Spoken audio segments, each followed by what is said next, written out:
Jeff, good morning. How are you? Good. How are you? Excellent. Well, Faye, if you're just joining us, you are on conversation with myself, Brian Barkia. I'm having a conversation with Jeff Bach.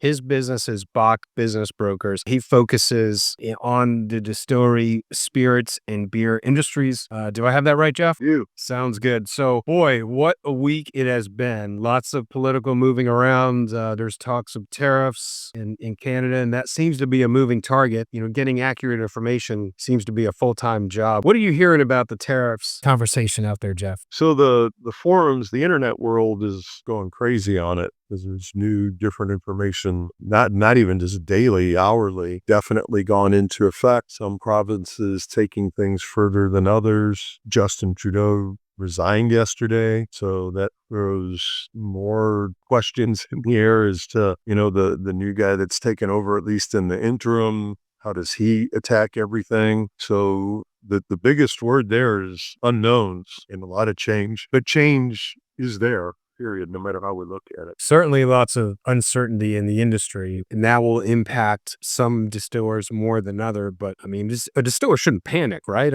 What's your advice to them? Correct. They definitely shouldn't panic. And the distillers and brewers that I deal with, I'm not dealing with Buffalo Trace. I'm not dealing with InBev. I'm dealing with the craft distillers, the small to medium distillers. Most of them don't export, or if they do export, it's a pretty minimum number. The majority of their business is in the U.S. And for at least for the short term, the people I'm talking to haven't felt anything. The aggressive craft distillers are still growing. The guys out there who were, flat or struggling a little bit, it hasn't made anything worse. There's still signs that level brewer distiller may start to come back in 2025. The big picture is, this is eye-opening, but I don't think in the near term that it's going to affect, one, their bottom line, and two, a worth of value, at least in the people.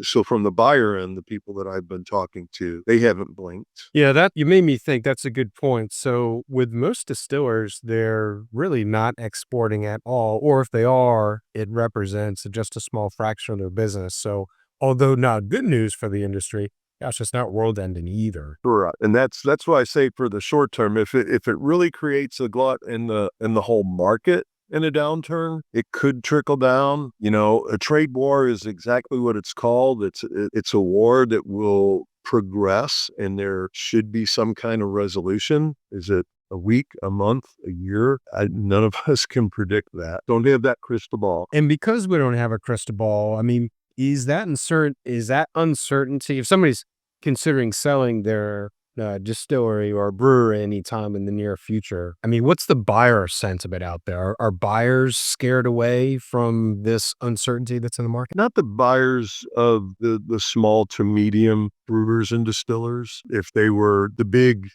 200 million and out type people, probably would sit back on their money for a while right now, at least to see what shakes out. The smaller distillery that's got distribution in 1 to 20 states and no export, the buyers are still, as far as I've seen, very confident there.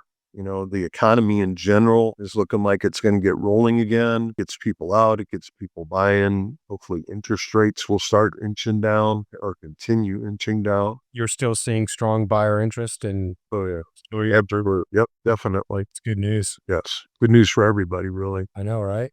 Yes. Well, anyway, that's a quick update as it stands right now. So we will be back talking about this topic sometime here in the near future. If you are a distillery or a brewery and you haven't heard of Bach Business Brokers, go ahead and check them out at bachbusinessbrokers.com. Jeff is always pumping out some great information on how to stay current in the market, particularly if you're trying to figure out what your business is worth. And Jeff, you offer a complimentary opinion of value, right? For somebody who wants to do business as well? Absolutely. We'll always do that, complimentary, and update those. No obligation to that whatsoever. Confidential, I'm assuming? Confidential. Absolutely. Everything we do is confidential. It has to be. You don't want to risk customers, employees, that type of thing, knowing that anything's impending. Of course. Yeah, we always think it's a good idea to know what your business is worth at all stages of your growth, and you certainly can help with that with an opinion of value. So Anyway, I guess that covers it for now. So the moral of the story is, hey, don't panic. This too shall pass. Is that what you're saying? Yeah, one thing that you can never do is time the market. You have to work on your timing, whether you're wanting to grow, whether you're wanting to sell, whether you're wanting to buy, because none of us have control over the market. Sounds good. All right. Well, enjoy your day. Thanks again, Jeff. Thanks, Brian.